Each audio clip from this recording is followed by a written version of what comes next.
Hello বন্ধুরা, তোমরা সবাই কেমন আছো? দুঃখিত আমি দুদিন ভিডিও দিতে পারিনি, কারণ কিছু অসুবিধা ছিল। আর এখন আমি চললাম বাজারে, বাড়িতে পিঠে পুলি হবে, তাই কিছু কেনাকাটা করতে গেছিলাম। তো এখানে মুদিখানা কিছু জিনিসপত্র নিয়ে নিলাম। এ দেখো, এটা হচ্ছে ভাজা পিঠে, বাড়িতে তৈরি হচ্ছে, তাই সরঞ্জাম তৈরি রেডি হচ্ছে। তো দেখতে পাচ্ছ মা আর বৌদি ভাই মিলে করছে। তা দেখতে দেখতে আমাকেও বললো, মা একটু হাতে করে দে, আমি পারছি না একা একা। আর এটা দেখতে পাচ্ছ পৌষ মাসে দিতে হয় গোবরের, এটা কি বলে আমি ঠিক জানি না, তোমরা জানলে অবশ্যই বলো। আর এইদিকে আমি লেগে পড়লাম পিঠে বানাতে। দেখতে পাচ্ছ এটা হচ্ছে ভাজা পিঠে, এরকম করে পাকিয়ে নিলাম। পাকিয়ে নেওয়ার পর এটা আবার তেলে দেওয়া হবে। দেখতে পাচ্ছ এরকম তৈরি হচ্ছে। এরপর সিদ্ধ পিঠের জন্য মাখা হচ্ছে, এটা সিদ্ধ পিঠে পুর।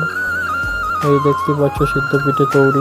তো ভিডিওটা আজকে এখানেই শেষ করলাম। কেমন লাগলো অবশ্যই জানাও, লাইক কমেন্ট সাবস্ক্রাইব করে পাশে থাকো।